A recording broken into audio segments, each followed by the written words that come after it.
flat, base of 2. So, all right. So I'm going to roll twice.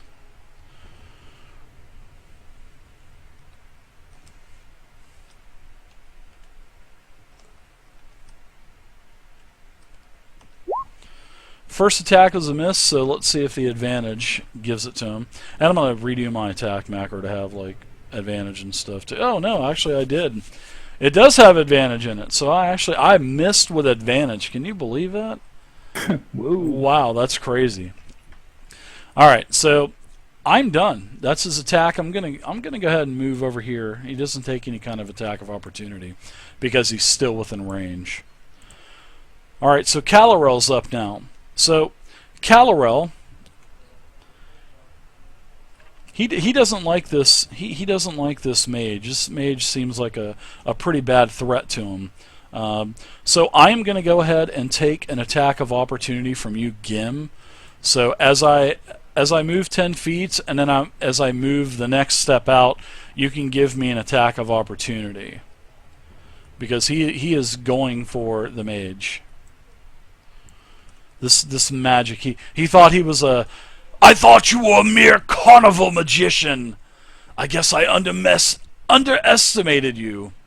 Reaping strike, you son of a bitch. Give it to him, Gimli. Don't let him touch me. Oh, Don't let him touch me. Gim! I'm sorry, Gim.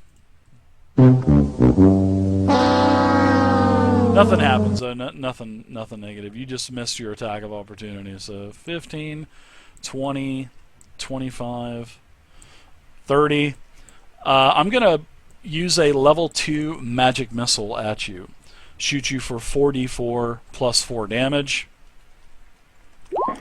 And you get hit for a total of 15 force damage, knocking you well into a weakened condition, almost. And you're actually kind of leaning up against the column a little bit because you just got blasted big time. Rocked. Yeah, you just got rocked.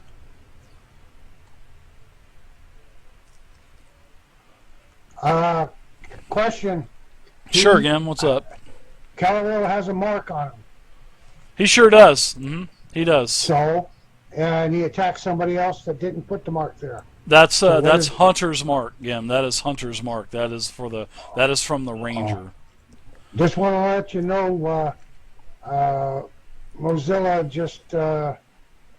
just crashed again. So I'm coming back in. No problem, Gim. No problem at all. So I'm going to go ahead and fire a cantrip at you for my second attack with Kalarel. And I'm going to go ahead and hit you with try to hit you with a firebolt. Me? Yeah, you, Gim. I'm not even in to protect myself yet. 16 versus armor class, Gim. I think that's a miss on your armor class, though. 16 versus AC. Yeah, you got a 19. You got splint mail, Gim. So, all right. So a firebolt streaks past you. All right. So that's it for him. Leopold Kane, you're up now. They're doing pretty good for their first combat. It's going actually pretty fast. NPC dying and all that stuff. I'm doing good, Dysol. Thank you very much for the follow. In the oil for him and hopefully help him out. So open up that really quickly. Do me a favor, Leopold. Yes. And open up the conditions and read to me what prone does. Read that last bullet point for prone. Welcome back, Gim. Thank you very much. Attack roll against the creature was advanced if the attacker within 5 feet of the creature. Otherwise, the attack roll has some disadvantage. Yep. So you're going to roll twice and take the lowest roll. So now this is our first disadvantage roll. So we'll take the lowest one. Okay. Fingers crossed. All right. So there you go. With disadvantage is a 15. We'll take the first one there. The 15 and 16 rolls there. Disadvantage is a 15.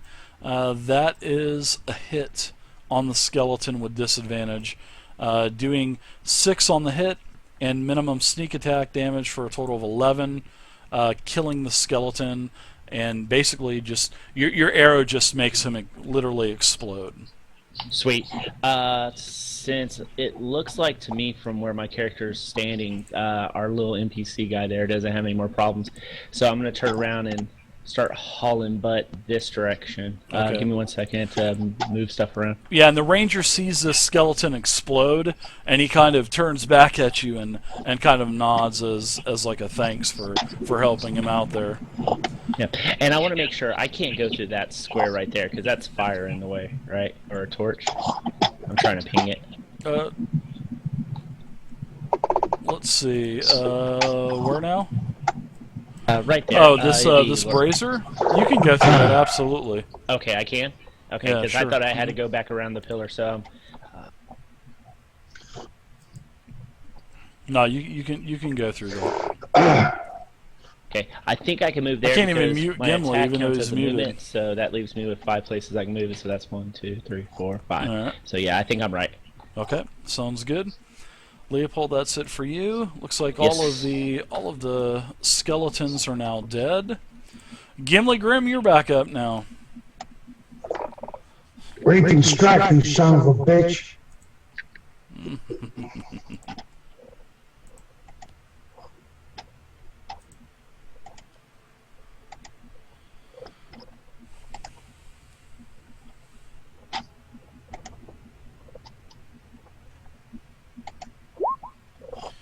Alright, Gim, your attack is a miss at 11 versus armor class. This is pull the crud out of your eye, dwarf. You're next. Alright, Quillen, you're up now. What is I'll fire another arrow broadcasting at going on? Kalarel. Okay. 17's a hit. Mr. Clutch, I don't think you've missed yet, so you're going to do a total of 5, plus 5 for the mark, and 8 for the Colossus Slayer for a total of 18 damage. Is anybody else noticing Gim broadcasting in Roll20 even though he's muted? Somebody's broadcasting something. I'm not. Oh, There weird. it goes. It might have been me. I keep on muting him. I thought I was good to go. No, it's nobody in TeamSpeak. It's in Roll20. Nah. No, I have the stream muted, and let me check TeamSpeak. There you go. I got it. It was on my end. It was something was broadcasting voice only, so that was on my end. Sorry. Okay, so Quillen, you hit him. A total of 18 damage. Very nice. Where are those mosquitoes hitting me from? Ren, Ren, you're up. Kalarel's definitely seen better days, though. Okay, well, seeing that I had success with pouring the holy water into the channel, I'm going to move over here next to this other statue, pull out the holy water, and put the holy water into this channel over here. Okay.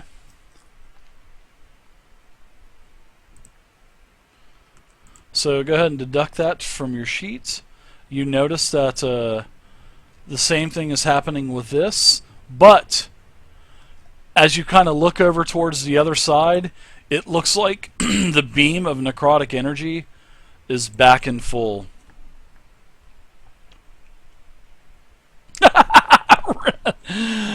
That's why I love webcams, because I get to see everybody's expressions. It's awesome.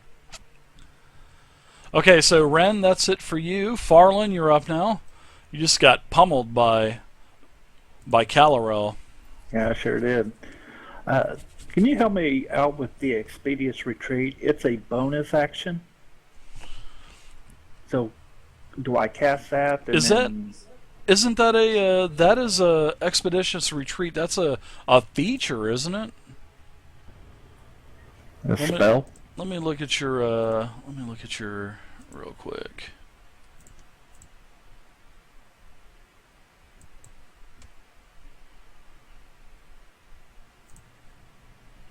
Yeah, it's definitely it's like an oh shit, I need to get out of here type of thing. Yeah, yeah.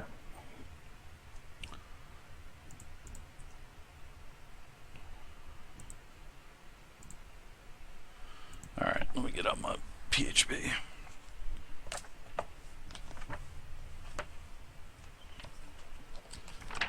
While you're doing that, Dave, it's a shame that I don't have those other attacks as I had in 4E. Oh, what do you mean, like Bruteful Strike and everything? Yeah.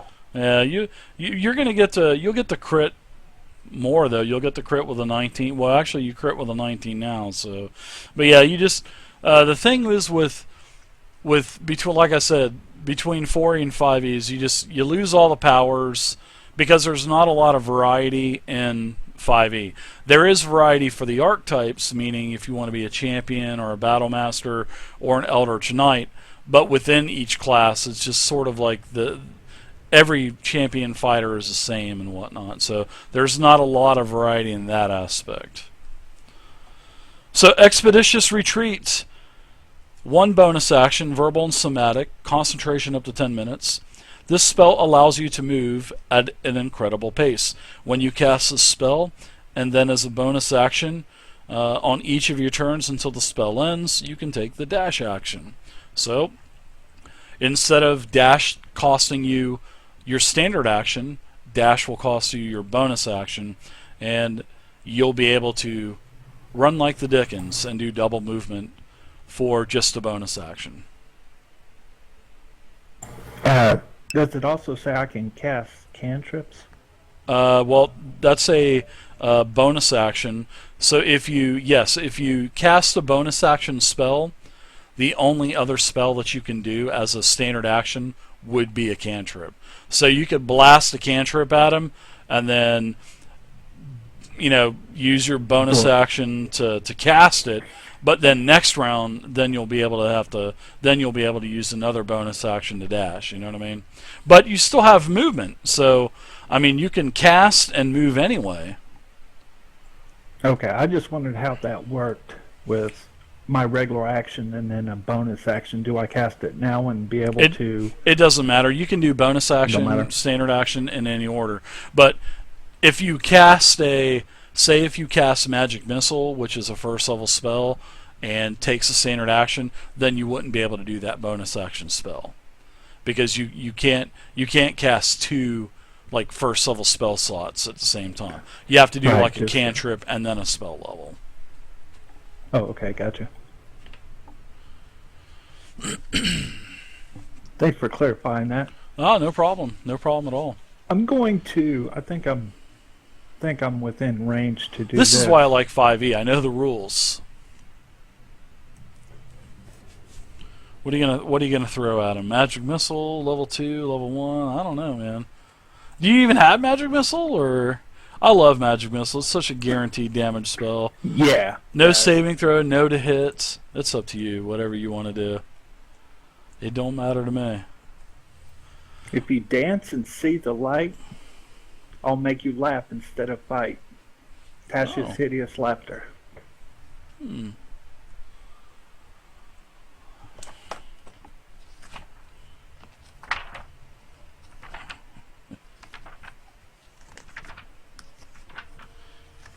A unique spell that I haven't really had to use yet in 5e. 1 action, 30 feet, he's within range. Verbal, somatic, and your spell focus satisfies the material components. Concentration spell. A creature of your choice that you can see within range perceives everything as hilariously funny and falls into fits of laughter if the spell effect hits it. The target must succeed on a Wisdom saving throw or fall prone, becoming incapacitated and unable to stand for the duration. So a creature with an intelligence of 4 or less isn't even affected. So at the end of each time it takes damage, the target can make another Wisdom saving throw. The target has advantage on the saving throw, if it's triggered by damage. Okay, so on a success, Tasha's hideous laughter ends. So cool, nice little crowd control type of spell. So let's go ahead and do a wisdom saving throw with Kalarel. Let me look at his modified wisdom. Oh, one of his higher stats.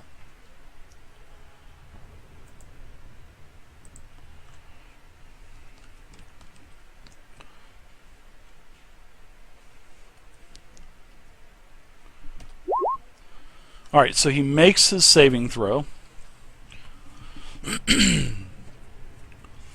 He is pretty much a wizard, so he's proficient with intelligence and wisdom saving throws. So he makes a saving throw, and it seems nothing happens. He kind of like as you cast your spell, he just kind of shakes his head and then just looks at you. So your action's done. What else would you like to do? Move. Okay, go ahead and take your 30 feet of movement, or 25, however many you have as the gnome. 25.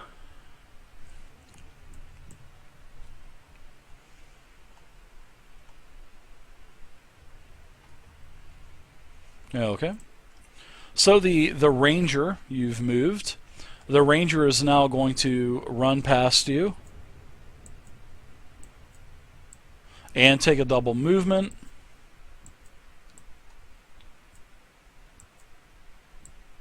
And gets here. There's no flanking bonus in 5e. However, he does not get an attack because he did a dash and it took his action. So Kalarel's up now. So Kalarel, this shifty bugger, he is going to go ahead and he's going to step back. Now, when he steps back, it doesn't take any kind of attack of opportunity because he's still within the range of you. Now, if I did this, Gimli, if I got out of your reach or your range, then I would take the attack of opportunity. But in 5e, I can run circles around you all night and all day long, and as long as I don't leave your range, I will never take an attack of opportunity. So I am going to go ahead and move back with Kalarel. And I'm actually looking for this mage. So as I move back 5 feet, Kalarel is looking around, doesn't see him. I do move again, leaving the range of the ranger, which does provoke the attack of opportunity from him. So I will attack him. Hits him with a 17, so let me do damage. Hits him for minimum damage. Still looking, moves over again, catches complete vision and complete line of sight of the mage, and lets go of another spell. He lets go of another level 2 magic missile, 2 orbs hitting Gimli Grim, and 2 orbs hitting the mage. So Gimli Grim, you are going to take a couple. I love magic missile. It's such a great spell. Gimli Grim, you take, wow, how much do you take, Gim? You take 5 damage. Now you will take Farlin. You will. Oh my God! You'll take 8 damage. You will take 4 plus 2 plus 2 for 8 more. I think that takes you unconscious, doesn't it? Absolutely. Okay, so you hear a gnome scream, ah! And he's down. It doesn't mean you died. You know, in 5e, right. You go to death saving throws. You got, 3 of them. First time, yep, exactly. First time you hit 3, so we'll go to death saving throws for you. You are unconscious. Kalarel, that is his first attack. His second attack, I am going to attack Gimli Grim with another firebolt with disadvantage because he's point blank in front of me. Same thing with an arrow. So I'm going to go ahead and roll twice, take the lowest. Gimli Grim, you're being attacked. And that is an 18 versus armor class with disadvantage. I think is that a hit, Gim, or is that a miss? That's a miss. All right, you are using your shield and Warhammer, so the bolt basically reflects off of your shield as it hits the wall and explodes.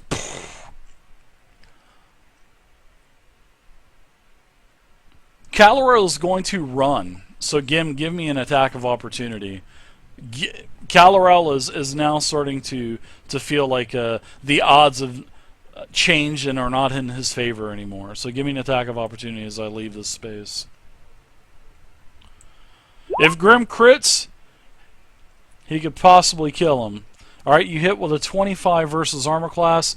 You hit him for 8 damage. Kalarel goes down dead. Nice one, Gim. And I spit on him. Now I want to see what in the hell this guy's got on him that made him so hard to kill. Hey Dave, I run, because this was going to be my next action, run down to Fairlin and Okay. pop a potion, and you'd be like, okay, bear, come on, come back Okay. with us. Come All back right. with us. Sounds good. Go ahead and deduct your potion, and go ahead and roll 2d4 plus 2. Leopold, 2d4 plus 2, which just hit the, you could hit the 4-sided macro and just change it to 2 4-sided plus 2 there, or you could do that, and there you go. You're back at 9. The light comes back to you, Farland. Gim And I'm bloody. broadcasting in TeamSpeak.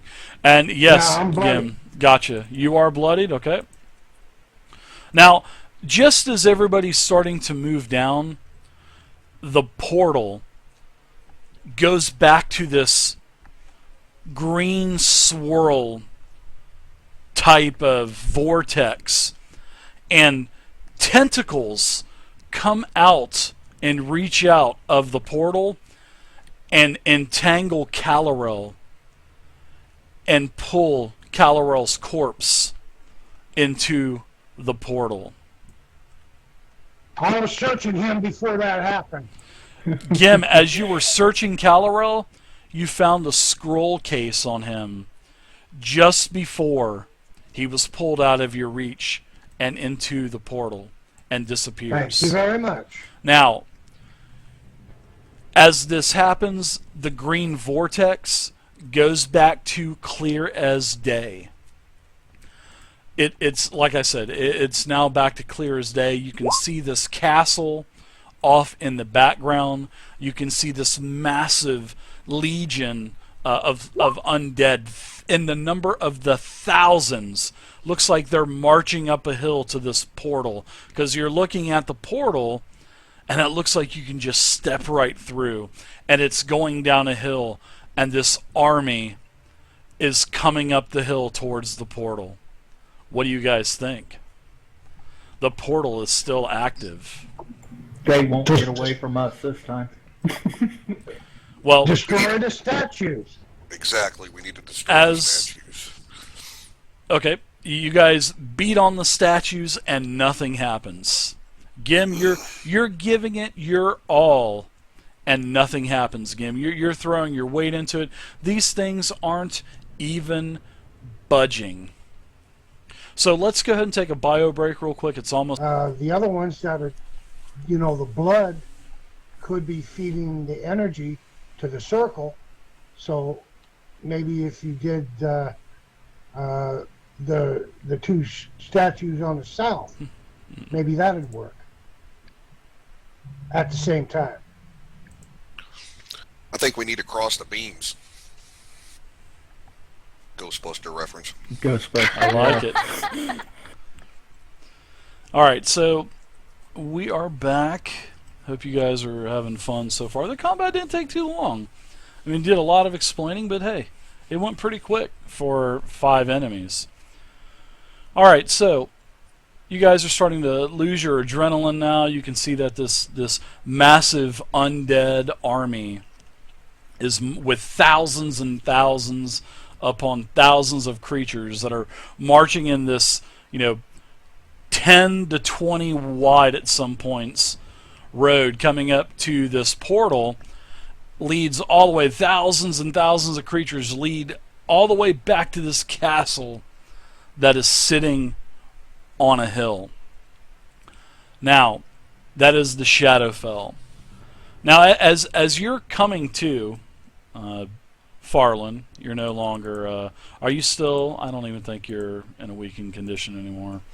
No, I'm at 9. Okay. Dave, So, yes, Gim. I'm going to make a plea to my my deity. Who is your Can deity, I? Gim? Hmm? Who is your deity? Well, there are different deities in 4 and 5. So, you know what I'm talking about. Yeah, you can choose any deity you want, Gim. Click on the player's handbook and go scroll down to Appendix B, Gods Well, of the Morden isn't Multiverse. there. Oh, if you want Morden isn't Morden, you there. can have Morden. Okay, Morden. If you want Morden, you can have Morden. If you want Thor, you can have Morden. You can have Thor. It doesn't matter to me. Just Okay. because Morden isn't in any of these, Morden is a huge, a big part of Forgotten Realms lore, well, D&D lore. So yes, if you want to celebrate Morden, you may certainly celebrate Morden. Ren, pull your ukulele out and get me a rhythm. Get me a rhythm started. Alright, give me one sec. Oh my goodness. Gim's gonna rap for us. Drop it like it's hot, Gil. I wish I could beatbox, that way it will be much cooler. Is that nice new ukulele that you got through the Amazon affiliate link? That That thing is badass looking. is cute, because the last one I had like a heart in the middle, but this one's nice too, I like. Alright, you ready? Ready?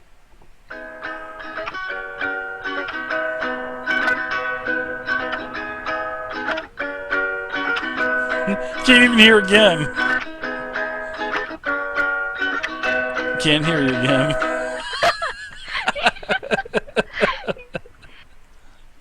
I'm a leaf from the tree in a cold, swift wind of fall, turning shades of color with no feelings at all. As I fall from this life tree so green, really not knowing what life means to me. As I fall to the cold water and drift, really not knowing this is a gift. For miles and miles I float along, wondering what it is, Mother Nature's song. I sink to the depths, so dark and so cold, with nothing around me to grab a hold. I rise to the surface, so bright and so bold. My destiny around Wish I had a lighter. foretold. I lay on the shore of this one-time dream, finally realizing what life means to me. Rotting, withering, disappearing to dust. I pray to my Lord more than I trust. Please, Lord, save us from this horde. Very nice. Awesome. I am inspired big time by that as a DM. So, Gim, you hear the call. This, you hear nothing that's bellowing out at everyone, but this portal can be closed by both by a magical way, and also a mechanical way, and also a brute strength type of way. So there's 3 ways that you're going to be able to basically take this portal down. Jump Salty, thank you very much for the follow. Now, as this is going on, you're kind of relaying this back. Farland, we're going to do a skill challenge, guys. We are going to do remember how we did the skill challenge with Sir Keegan in his tomb? We are going to do a skill challenge to close this portal. Now, Leopold, we need another one from you. this skill challenge is going to be it's going to be easy because I want you guys to get used to doing this. We're going to do a lot of skill challenges. So, you're going to need to perform 4 different checks, and you need to have 4 successes before you have 3 failures. So everybody's going to get a turn to do something, and you're going to be able to use Arcanic skill checks. You're going to be able to use Thievery, Thieves' Tools skill checks. You're going to be able to use Insight checks, and you're going to be able to use Perception checks. So, as this army of undead